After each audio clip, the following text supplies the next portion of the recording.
नमस्कार, मैं हूं आपके साथ नेहा दुबे।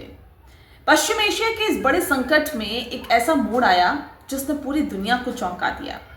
जहां उम्मीद थी कि भारत जैसे बड़े देश शांति की पहल करेंगे, वहीं अचानक पाकिस्तान का नाम एक मध्यस्थ के रूप में सामने आ रहा है। खबर यह है कि डोनाल्ड ट्रंप ने पाकिस्तान सेना प्रमुख आसिम मुनीर से बातचीत की और ये भी कहा जा रहा है कि अमेरिका और ईरान के बीच जो बातचीत चल रही है वो सीधे तौर पर नहीं चल रही है, बल्कि ये किसी तीसरे देश के जरिए हो रही है और वो देश पाकिस्तान हो सकता है। पाकिस्तान, जी हाँ, ये वही पाकिस्तान है जिसके खुद के खाने के लाले पड़े हुए हैं।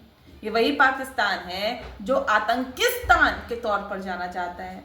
ये वही पाकिस्तान है जिस पाकिस्तान के बारे में भारत लगातार पूरे विश्व के सामने बता रहा है कि देखिए कितने आतंकियों को ये पालता है। ये वही पाकिस्तान है जिसके अंदर घुसकर अमेरिका ने ओसामा बिन लादेन को मार गिराया था। ये वही पाकिस्तान है जिसके खिलाफ स्ट्राइक की थी, एयर स्ट्राइक की थी और लगातार भारत की तरफ से आतंकी ठिकानों को निशाना उस वक्त बनाया गया था। अब सोचिए कि जिस पाकिस्तान को भारत सालों से आतंकवाद का समर्थन करने वाला देश बता रहा है, उसी पाकिस्तान को आज अमेरिका, जी हां, अमेरिका बातचीत के मंच पर ला रहा है। तो अमेरिका का क्या हाल हो गया, ट्रंप का क्या हाल हो गया, इसका अंदाजा आप लगा सकते हैं। क्या ये सिर्फ कूटनीति है या फिर भारत टेक? क्या ये सिर्फ कूटनीति है या फिर भारत के लिए एक बड़ा संकेत है? इस बात को समझना होगा। रिपोर्ट्स के मुताबिक इस्लामाबाद में एक अहम बैठक हो सकती है जिसमें अमेरिका के बड़े नेता और ईरान के अधिकारी भी शामिल हो सकते हैं। हालांकि आधिकारिक पुष्टि नहीं हुई है, लेकिन व्हाइट हाउस ने इनकार भी नहीं किया है। यानी बैक चैनल में कुछ बड़ा जरूर चल रहा है। अब सबसे बड़ा सवाल है कि भारत कहां है? जब दुनिया युद्ध रोकने की बात कर रही है, जब हर देश अपनी भूमिका निभाने की कोशिश कर रहा है, तो भारत इस पूरी प्रक्रिया में नजर क्यों नहीं आ रहा? भारत जो खुद को विश्व गुरु कहता है, जिसके बारे में कहा जाता है कि वह शांति का रास्ता दिखा सकता है, वह इस समय साइलेंट मुद्रा में क्यों है? इसका एक बड़ा कारण हो सकता है भारत की बैलेंसिंग डिप्लोमेसी।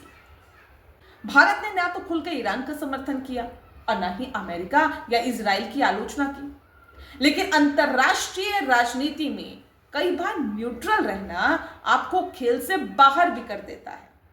दूसरी तरफ पाकिस्तान को देखिए, उसने ईरान पर हमले की निंदा की, संसद में प्रतिक्रिया दी और खुद को एक जिम्मेदार पड़ोसी के रूप में पेश कर दिया। इससे क्या हुआ?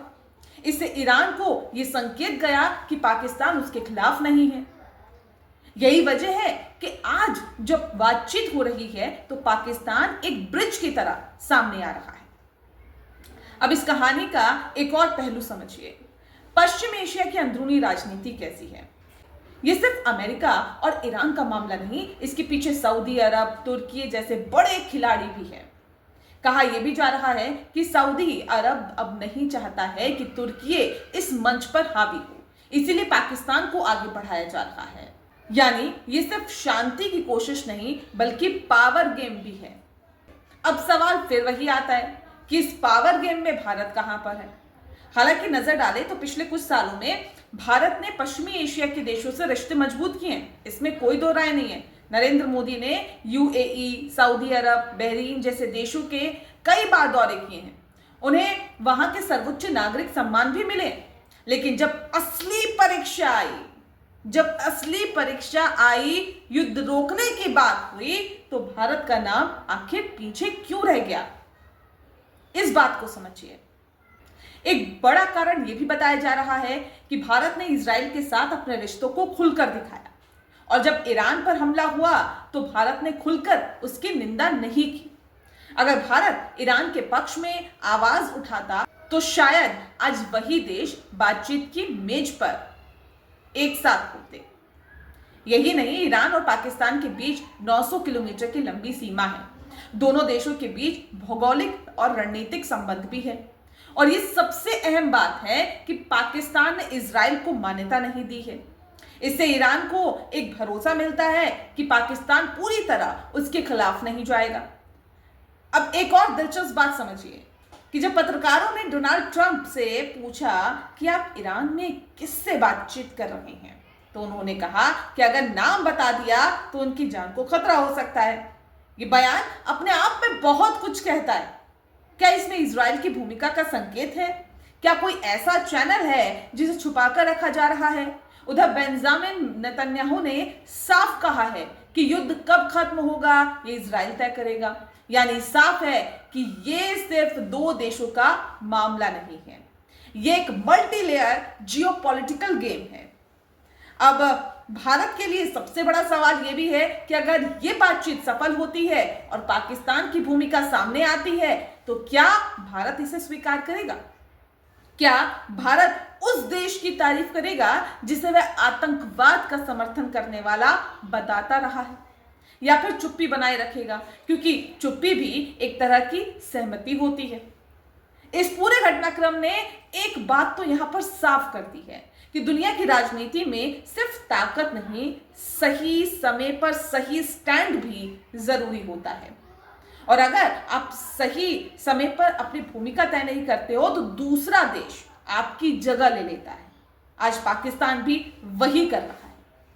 और भारत के लिए ये एक बड़ा सवाल है कि क्या ये सिर्फ एक कूटनीतिक चूक है या फिर एक बड़ी रणनीतिक गलती है?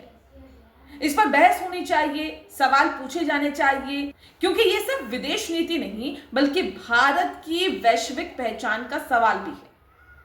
इस बात को समझिएगा। नमस्कार।